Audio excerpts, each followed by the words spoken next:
이스라엘은 유대인들에 의해 1948년에 건국된 나라입니다. 나라 전체 면적은 우리나라의 전라도 정도이며 인구는 900만 명 정도로 구성된 작지만 강한 나라입니다. 두말할 필요 없이 전 세계에서 손에 꼽는 강한 군대이고 수많은 전쟁을 거듭한 탓에 나라가 병영 국가화가 되어서 남녀 징병제로 유명합니다. 이스라엘군 전체의 33% 정도가 여군으로 구성되어 있습니다. 여군에 한해 비전투병은 2년, 전투병은 2년 8개월의 의무 복무를 갖습니다. 복무를 마친 군인들은 45세까지 예비군에 속합니다. 지켜야 될 나라의 면적에 비해 군인의 수가 턱없이 부족한 이스라엘은 해외 동포들을 적극적으로 유입시켜 혼혈이 많은 나라로 알려져 있습니다. 미남 미녀들의 비중이 높은 혼혈의 군인들이 많기도 하고 대부분 20대에 속하기 때문에 예쁜 외모로도 잘 알려져 있습니다. 이스라엘 여군의 공식 인스타그램이 있습니다. 2011년 11월 11일 기준으로 팔로워 수는 약 17만 명, 주로 올리는 게시물들은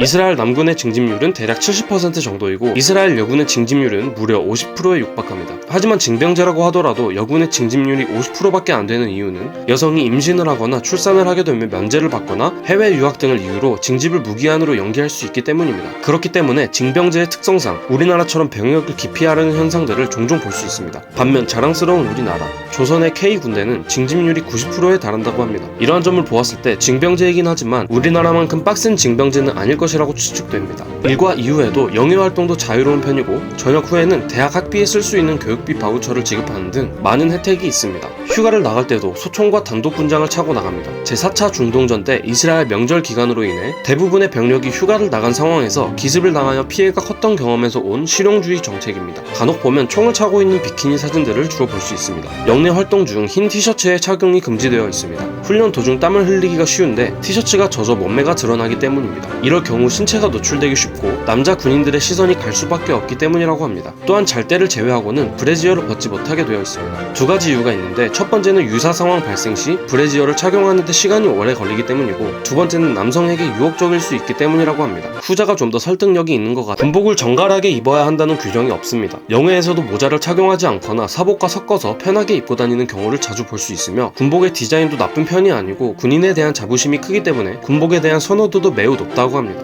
사복으로 군복을 입는 경우도 종종 있으며 사복과 조합한 패션을 자주 볼 수 있습니다. 병역을 마친 여성의 흡연 문제는 상당히 심각하다고 합니다. 이스라엘 여성의 흡연율이 매년 남성을 앞지르거나 혹은 같은 비율을 유지한다고 합니다. 하지만 이들이 원래 흡연자였던 게 아니라 대부분 군대에서 흡연을 시작하는 게 문제입니다. 이 점은 우리나라랑 비슷하네요. 나중에 태아의 건강에 심각한 영향을 미치고 그 아이들은 미래에 이스라엘의 병력이 될 아이들이기 때문에 이스라엘 군 차원에서도 적극적으로 금연 캠페인을 벌이고는 있다고 하지만 효과는 적다고 합니다. 성범죄의 문제가 심각합니다. 90년대에 보고된 군 조사 보고서에 의하면 이스라엘 여군의 40%가 직접적인 성범죄에 노출된 경험이 있고 성범죄에는 강간, 윤간과 같은 성폭행, 강제 임신과 성희롱과 성추행, 상관들의 성상납 요구나 성매매도 흔하게 일어난다고 보고되어 여군 징병의 크나큰 문제점을 보여주었습니다. 이 문제는 과거가 아니라 현재 진행형이라고 합니다. 2014년에도 여군 8명 중 1명이 성폭행과 성학대를 당하고 있다는 보고서가 나와 이스라엘 정치권에서도 문제거리로 떠올랐습니다. 카라칼 부대라는 남녀 혼성 전투 부대가 있습니다. 이 부대는 부대원의 70% 이상이 여성으로 채워져 있으며 남녀 모두 똑같이 매일 4km 이상을 구보를 하며 10kg이 넘어가는 군장을 메고 똑같이 임무에 투입된다고 합니다. 여성이라고 특별 대우를 하지 않는다는 것입니다. 최근 무장정파 하마스의 로켓들을 이스라엘의 아이언돔이 90% 이상을 요격해서 격추시키는 기염을 토한 바가 있습니다.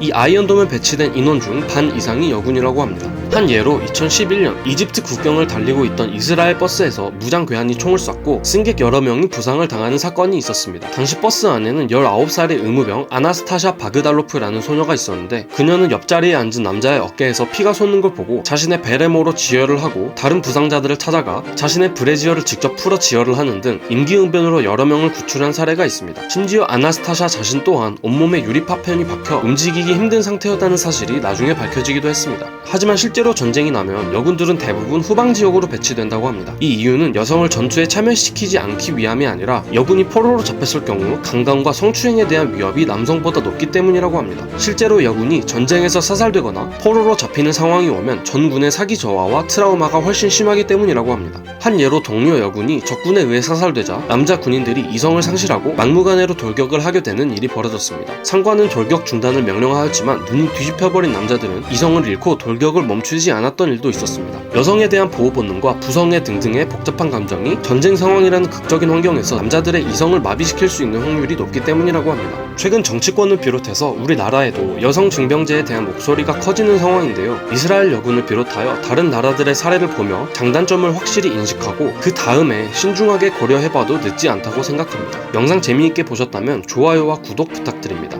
시청해주셔서 감사합니다.